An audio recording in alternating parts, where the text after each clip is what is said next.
ഇതാണ് ഷെൻജൻ. വെറും 40 വർഷങ്ങൾക്ക് മുമ്പ് നെൽപ്പാടങ്ങളാലും കൃഷിയിടങ്ങളാലും നിറഞ്ഞ ഒരു ചെറു പട്ടണമായിരുന്നു ഇത്.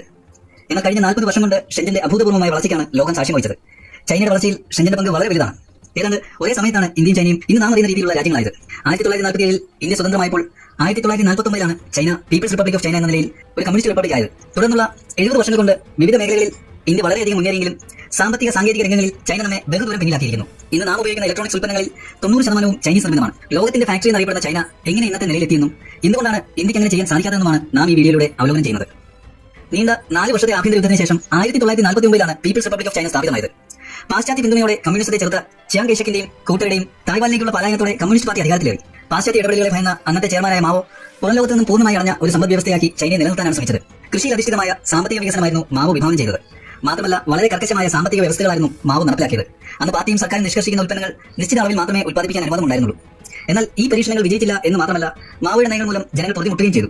ദശലക്ഷക്കണക്കിന് പേരാണ് ഇക്കാലയളവിൽ പട്ടിണി മൂലം മരണമടഞ്ഞത്. മാവോയുടെ കാലശേഷം അധികാരത്തിൽ വന്ന ഡെങ് ഷിയാവോപിങ്ങിന് ഈ നില തുടർന്നാൽ ചൈന ഒരിക്കലും രക്ഷപ്പെടില്ലെന്ന് വ്യക്തമായി അറിയാമായിരുന്നു. ഇതിനായി സമ്പദ് വ്യവസ്ഥയെ ഉദാരവൽക്കരിക്കുക എന്നതായിരുന്നു അദ്ദേഹം കണ്ടെത്തിയ പോംവഴി. അക്കാലത്തെ വൻ സാമ്പത്തിക ശക്തികളായിരുന്ന ബ്രിട്ടനും അമേരിക്ക ഉൾപ്പെടുന്ന പാശ്ചാത്യ ലോകം ആഗോളവൽക്കരണത്തിലേക്ക് കടക്കാൻ വെമ്പൽ കൊള്ളുകയായിരുന്നു. കാർഷിക രംഗത്തു നിന്നും 18ാം നൂറ്റാണ്ടിൽ വ്യാവസായിക മേഖലയിലേക്ക് കടന്ന ഇവർ ഇൻഡസ്ട്രിയൽ റവല്യൂഷനിലൂടെ 19ാം നൂറ്റാണ്ടിൽ തന്നെ വൻ വ്യാവസായിക ശക്തികളായി മാറിയിരുന്നു. 1970 തന്നെ വ്യാവസായിക വിപ്ലവത്തിന്റെ കാലം കഴിഞ്ഞു എന്ന് വിശ്വസിക്കുന്നവരായിരുന്നു അന്നത്തെ അമേരിക്കൻ പ്രസിഡന്റ് റൊണാൾഡ് റീഗനും ബ്രിട്ടീഷ് പ്രധാനമന്ത്രി മാർഗരറ്റ് താച്ചറും. അമേരിക്ക ഉൾപ്പെടുന്ന പാശ്ചാത്യ രാജ്യങ്ങളിൽ തൊഴിൽ വേതനം വളരെ കൂടുതലായിരുന്നതിനാൽ ഉൽപ്പാദന ചെലവും വളരെ കൂടുതലായിരുന്നു. തങ്ങളുടെ സമ്പദ് വ്യവസ്ഥയെ IT, ഫിനാൻസ്, ടൂറിസം എന്നീ സേവന മേഖലകളിൽ അധിഷ്ഠിതമാക്കാനാണ് അവർ താല്പര്യപ്പെട്ടത്. അതുകൊണ്ട് തന്നെ ഉൽപ്പാദന ചെലവ് കുറഞ്ഞ രാജ്യങ്ങളെ സമീപിക്കാൻ അവർ തീരുമാനിച്ചു. ഈ സമയം ഇന്ത്യ പോലെ തന്നെ ചൈനയും കാർഷിക മേഖലയിലായിരുന്നു ശ്രദ്ധ കേന്ദ്രീകരിച്ചിരുന്നത്. വ്യാവസായിക ഉൽപ്പാദനത്തിലൂടെ ജപ്പാനും കൊറിയയും അക്കാലത്ത് നേടിയ സാമ്പത്തിക പുരോഗതി തങ്ങൾക്കും സ്വായത്തമാക്കണമെന്ന് ഡെങ് ഷിയാവോപിങ് ഭരണകൂടം തീരുമാനിച്ചു വെച്ചു. ഉദാരവൽക്കരണത്തിന്റെ ഭാഗമായി 1978 വിദേശ നിക്ഷേപകർക്കായി ചൈനീസ് വിപണി തുറന്നു കൊടുത്തതോടെയാണ് ഇതിന് തുടക്കം കുറിച്ചത്. എന്നാൽ ദശകങ്ങളായി നിലനിന്ന കർക്കശ സാമ്പത്തിക നയങ്ങളെ ഭയന്ന് ചൈനയിൽ നിക്ഷേപിക്കാൻ പല വിദേശ നിക്ഷേപകരും തയ്യാറല്ലായിരുന്നു. നിക്ഷേപ സൗഹൃദ സാഹചര്യം ഒരുക്കുന്നതിനായി ഡെങ് ഷിയാവോപിങ് ഭരണകൂടം 4 സ്പെഷ്യൽ എക്കണോമിക് സോണുകൾ അഥവാ SECകൾ സ്ഥാപിച്ചു. ജനസംഖ്യയുടെ ഭൂരിഭാഗം അന്നും ഇന്നും ചൈനയുടെ കിഴക്കൻ പ്രദേശത്താണ് വസിക്കുന്നത്. മാത്രമല്ല ഈ പ്രദേശം കടൽ തീരത്തോട് ചേർന്ന് കിടക്കുന്നതിനാൽ ചരക്ക് നീക്കത്തെ സുഗമമാക്കാനും സാധിക്കും. അതിനാൽ തന്നെ ചൈനയുടെ കിഴക്ക് ഭാഗത്ത് കടൽ തീരത്തോട് ചേർന്നായാണ് എല്ലാ SECകളും സ്ഥാപിച്ചത്. ഹോങ്കോങ്ങിനോട് ചേർന്ന് കിടന്ന ഷെൻജൻ എന്ന പ്രദേശമായിരുന്നു ഇതിൽ പ്രധാനം. അക്കാലത്ത് തന്നെ ലോകത്തിലെ ഏറ്റവും സമ്പന്നമായ നഗരങ്ങളിൽ ഒന്നായിരുന്നു ഹോങ്കോങ്. അതുകൊണ്ട് തന്നെ ഹോങ്കോങ്ങിൽ നിന്നുള്ള നിക്ഷേപകരെ ആകർഷിക്കുന്നതിനായാണ് ചൈന ഈ പ്രദേശം തെരഞ്ഞെടുത്തത്. SEC പരീക്ഷണം വിജയിച്ചതോടെ ചൈന മറ്റു ചെറുപട്ടണങ്ങളിലും SECകൾ സ്ഥാപിച്ചു. ചൈനയുടെ മറ്റു പ്രദേശങ്ങളെ അപേക്ഷിച്ച് SECകളിൽ വിദേശ കമ്പനികൾക്ക് അനായാസം നിക്ഷേപം നടത്താമായിരുന്നു. SECകളിൽ നികുതി വളരെ കുറവായിരുന്നു എന്ന് മാത്രമല്ല, ഇവിടെ ഗവൺമെന്റിന്റെ ഇടപെടൽ തീർത്തുമില്ലായിരുന്നു എന്നതും ഉൽപ്പന്നങ്ങൾ യഥേഷ്ടം വിദേശത്തേക്ക് കയറ്റി അയക്കാമായിരുന്നു എന്നതും നിക്ഷേപകരെ ആകർഷിച്ചു.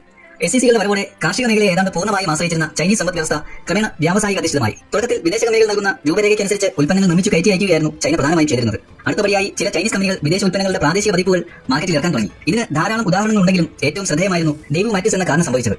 ഡെയ്വുവിന്റെ മാറ്റിസ് എന്ന മോഡലിന്റെ ചൈനീസ് പതിപ്പ് ചെറി എന്ന കമ്പനി QQ എന്ന പേരിൽ ഇറക്കിയപ്പോൾ ഡെയ്വുവിന്റെ അപ്പോഴത്തെ ഉടമയായ ജനറൽ മോട്ടോഴ്സ് അതിനെതിരെ കോടതിയെ സമീപിച്ചിരുന്നു. എന്നാൽ ചൈനയിൽ ഭൗതിക സ്വത്തവകാശ നിയമങ്ങൾ അത്ര ഫലവത്തായിരുന്നില്ല എന്നതിനാൽ ചൈനീസ് കോടതി ഈ കേസ് തള്ളിക്കളയുകയായിരുന്നു. ഇത്തരത്തിൽ ചൈനയിൽ ഒട്ടനവധി വിദേശ ബ്രാൻഡുകളുടെ കോപ്പികൾ നമുക്ക് കാണാൻ സാധിക്കും. ഇത് ഗുണനിലവാരമുള്ളതും ഇല്ലാത്തതും പെടും. ഗുണനിലവാരമില്ലാത്ത ഉൽപ്പന്നങ്ങൾക്ക് ചൈന സാധനം എന്ന പ്രയോഗം തന്നെ നമുക്കറിയാം. എന്നാൽ ഇന്ന് ഉപഭോക്താവിന്റെ ബജറ്റിനനുസരിച്ച് വിവിധ ഗുണനിലവാരത്തിലുള്ള ചൈന ഉൽപ്പന്നങ്ങൾ ലഭ്യമാണെന്നതാണ് സത്യം. ഈ അടുത്ത കാലം വരെ ചൈന മറ്റു രാജ്യങ്ങൾ നൽകുന്ന ഡിസൈൻ അനുസരിച്ചുള്ള ഉൽപ്പന്നങ്ങൾ നിർമ്മിച്ചു നൽകുക മാത്രമായിരുന്നു ചെയ്തിരുന്നത്. എന്നാൽ ഇന്നീ ഡിസൈനുകൾ അടിസ്ഥാനമാക്കിയും ഗവേഷണങ്ങളിലൂടെയും ചൈനയിലെ കമ്പനികൾ വളരെ മികച്ച ഉൽപ്പന്നങ്ങൾ നിർമ്മിക്കുന്നുണ്ട്.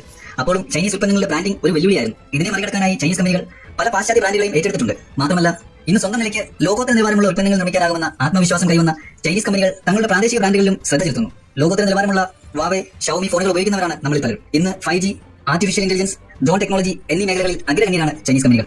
ചൈന ഇന്ന് ലോകത്തിന്റെ ഫാക്ടറിയായി മാറിയത് കുറഞ്ഞ തൊഴിൽ വേതനം കൊണ്ട് മാത്രമല്ല, ഇന്ന് ചൈനയിലുള്ളതിനേക്കാൾ കുറഞ്ഞ വേതനം ഇന്ത്യയിലാണെന്ന് നാം ഓർക്കണം. വ്യവസായ സൗഹൃദ അന്തരീക്ഷം സൃഷ്ടിക്കാൻ ചൈന സർക്കാരിന് സാധിച്ചു എന്നതാണ് അവരുടെ വിജയം. ഷെൻജന്റെ കാര്യം തന്നെ നോക്കാം. ഇന്ന് ലോക ഇലക്ട്രോണിക്സ് വ്യവസായത്തിന്റെ തലസ്ഥാനമാണ് ഷെൻജൻ എന്ന് പറയുന്നതിൽ തെല്ലും അതിശയോക്തിയില്ല. ഒരു പുതിയ ഇലക്ട്രോണിക്സ് ഉൽപ്പന്നം നിർമ്മിക്കണമെങ്കിൽ അതിന് ലോകത്തിലെ ഏറ്റവും മികച്ച സ്ഥലം ഷെൻജനാണ്. പ്രോഡക്റ്റ് ഡിസൈൻ മുതൽ അത് വ്യാവസായിക അടിസ്ഥാനത്തിൽ ഉൽപ്പാദിപ്പിക്കുന്നത് വരെയുള്ള ഏത് ഘട്ടവും ലോകത്തിൽ മറ്റെവിടേക്കാളും 7 ഇരട്ടിയോളം വേഗത്തിലാണ് ഇവിടെ സാധിക്കുന്നത്.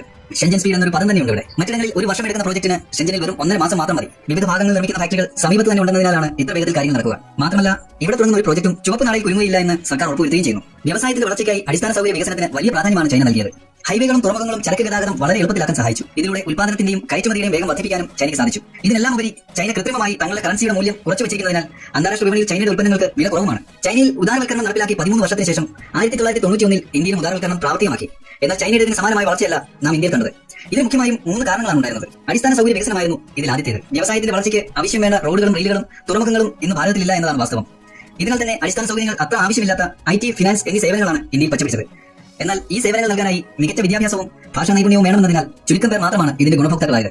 അതേസമയം കോടിക്കണക്കിന് ജനങ്ങളാണ് വ്യാവസായിക വിപ്ലവത്തോടെ ചൈനയിൽ കൃഷിയിൽ നിന്നും വ്യവസായത്തിലേക്ക് ചുവടുമാറ്റം നടത്തിയത്. പ്രത്യേക സാങ്കേതിക പരിജ്ഞാനമോ വിദ്യാഭ്യാസ യോഗ്യതയോ ആവശ്യമില്ലാത്ത ഇത്തരം വ്യവസായങ്ങളിലൂടെ 12 കോടി ജനങ്ങൾക്കും അവരുടെ കുടുംബത്തിനുമാണ് മികച്ച ജീവിത നിലവാരം ഉറപ്പിക്കാനായത്. ചൈനയ്ക്ക് ഇതെല്ലാം സാധിക്കുന്നത് കേന്ദ്രീകൃതമായ ആസൂത്രണത്തിലൂടെയാണ്. ഇന്ന് ഇന്ത്യയിലെ പദ്ധതികളെല്ലാം അടുത്ത 5 വർഷം മാത്രം മുന്നിൽ കണ്ടുകൊണ്ടാണ്. എന്നാൽ 20-30 വർഷത്തേക്കുള്ള പ്ലാനിയാണ് ചൈനയിൽ നടക്കുന്നത്. ഇന്ത്യ പോലുള്ള ജനാധിപത്യ രാജ്യങ്ങൾക്ക് മാറി മാറി വരുന്ന സർക്കാരുകളെ ആശ്രയിച്ചാണ് പദ്ധതികൾ ആസൂത്രണം ചെയ്യാൻ സാധിക്കുക. ഒരു സർക്കാർ വിഭാവനം ചെയ്ത പദ്ധതികൾ അടുത്ത സർക്കാർ വന്നാൽ നടപ്പിലാക്കിയേക്കില്ല എന്നതിനാൽ ആസൂത്രണം 5 വർഷത്തേക്ക് മാത്രമായി ഒതുങ്ങും. എന്നാൽ ഒരു ജനാധിപത്യ രാജ്യമല്ലാത്ത ചൈനയിൽ ഏകപാർട്ടി ഭരണമായതിനാൽ ദീർഘകാലത്തേക്ക് പദ്ധതികൾ ആസൂത്രണം ചെയ്യാനും അവ നടപ്പിലാക്കാനും കഴിയും. ഇന്ന് നാം അഭിമാനമായി കരുതുന്ന ജനാധിപത്യമാണ് ഒരു തരത്തിൽ നമ്മുടെ ശാപവും.